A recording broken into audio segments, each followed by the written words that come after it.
New York is the city that never sleeps, and neither does Sal Licata. From Flushing in the Bronx to the Meadowlands in MSG, Sal sounds off on the biggest sports news of the day. Welcome to WFAN Daily with Sal Licata.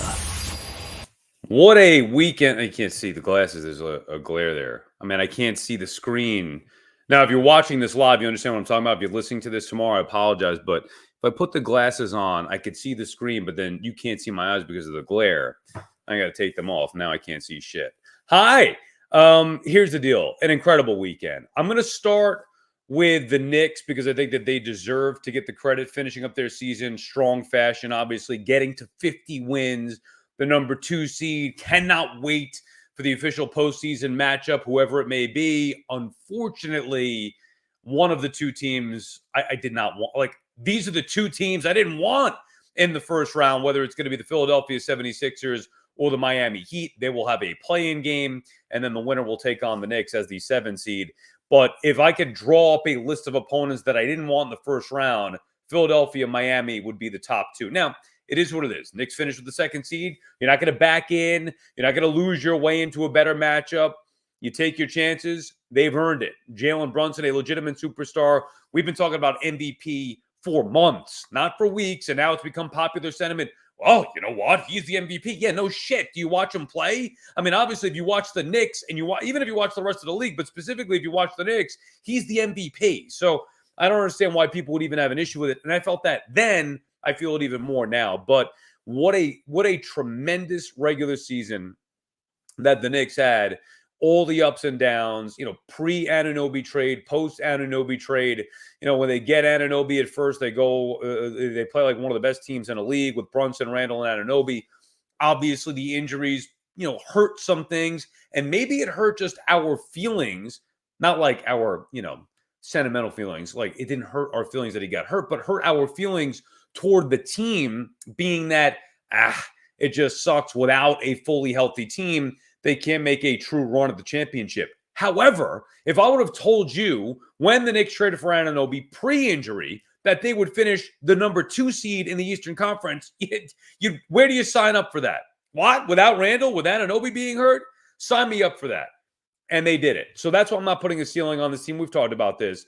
Anything is possible, but I really don't want any part of – I definitely don't want Philadelphia in the first round. I'll take Miami. I think the Knicks will pay them back for last year. But it's just not an ideal first-round matchup where you get two teams. One of those two teams – actually, both of those two teams aren't really 7 seeds. In the traditional NBA, where players played every single day and the regular season mattered, the 2 seed would draw a 7 seed that stunk. The 7 seed barely belonged in the playoffs. Now you're going to get a 7 seed that could win the Eastern Conference, whether it is Philadelphia, who's been dealing with Embiid being out all year long, obviously, and then he comes back just in time for a potential first-round matchup with the Knicks, or Miami, who they don't play in the regular season, but in the postseason, they turn it up. Either way, not a favorable matchup round 1, not your ideal break for finishing second in the conference, but you take it. And really, this was more about just giving the Knicks some flowers here for having a tremendous regular season. Think of how far we've come as Knicks fans getting to watch this team that has been god-awful for the better part of 2 decades now have put together some sustained success. And last year, winning a round, getting to the second round in a competitive series with Miami. 2 years ago, being in the postseason, led by Julius Randle. Now again, number 2 seed going into the postseason. Hopefully, they could go a little bit further than where they went last year. But man, it feels like we've been in the doldrums for so long, and it feels great. Doesn't feel like it's that long ago, but it feels great to be out of that, where the Knicks will now be an official, 3 out of the last 4 years, a postseason team, and this year the number 2 seed. Okay, on to the baseball. First thing for me was I was at Dwight Gooden's ceremony today, and it was great. Truth be told, I didn't watch a pitch of the game. Actually, I'm lying. I didn't watch a pitch of the game in person. I left the game after the ceremonies and then came home and watched it. Now, before we get into the Mets and their nice series win, I actually like the idea that Steve Cohen waited to do this, although he didn't wait. Obviously, the Mets franchise changed ownership, and now you're seeing Keith and Kuzman and Doc and Darryl have their numbers retired. But it worked better for me because there are some special things that you do that involve sports that you pass down to your kids. Obviously, your parents pass it down to you maybe, and then you pass it on to your kids.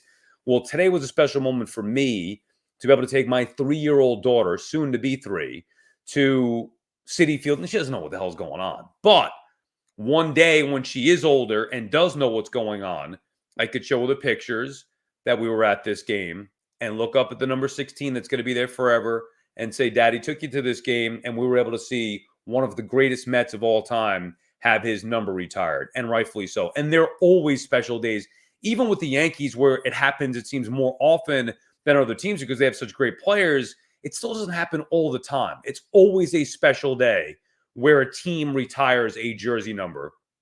And Met fans have had that now in the last few years, thanks to Steve Cohen. And it was a fun one today. And I thought Doc was great. He sounded healthy, looked great. Nice to see some of the 86 Mets on hand.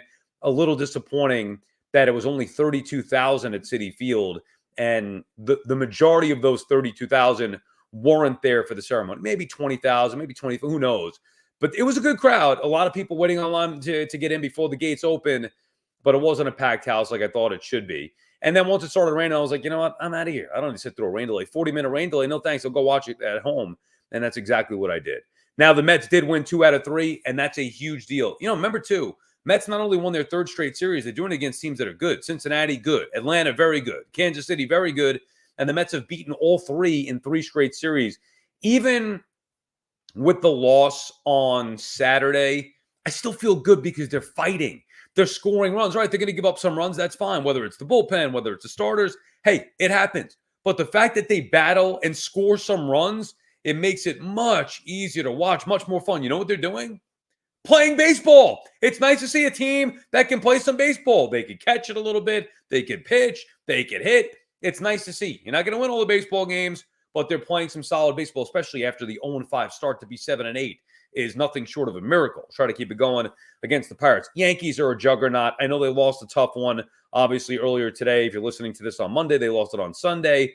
You thought they were going to win with the Rizzo base hit in the 10th inning there in extra innings, but the Yanks bullpen gave it up. Bad defense as well. Soto, a machine. Judge starting to look like Judge again. He looked great this weekend. So any concerns, and I know I had some, he got it going, alleviate those concerns, at least for now. But Judge looked really good. So I think there were more. Volpe, an absolute freaking stud.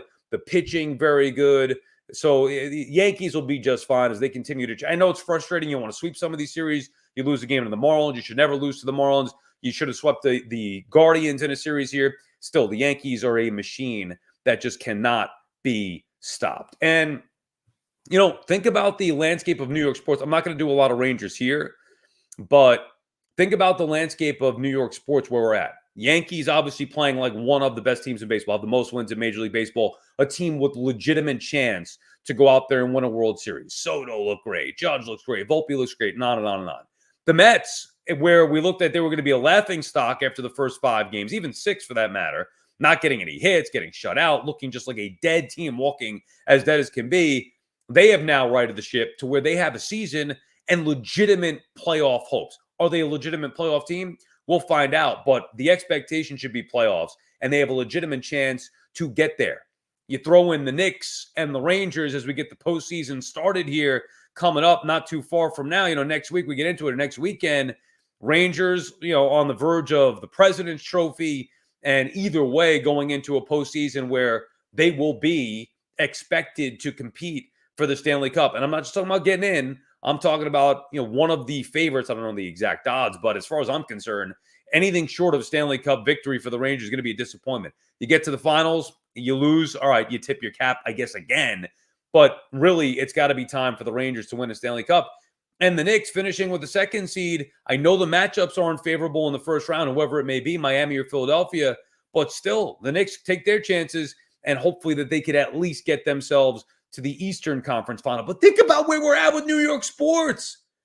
Yankees great, Mets solid, Knicks and Rangers. Rangers 1 seed, Knicks 2 seed. New York sports are back, baby. I can't wait. It's only going to get better as we move on now in the coming weeks. All right, that does it for this edition of WFAN Daily. Don't forget to download, rate, subscribe wherever you get your podcasts. Also, hit us up on the email, WFANdaily@gmail.com. We'll answer your questions and comments on an upcoming mailbag episode. Enjoy the rest of, if you're watching this live, appreciate it. Enjoy the rest of your Sunday night. If you're listening to this tomorrow, enjoy the rest of your Monday. We'll see you tomorrow.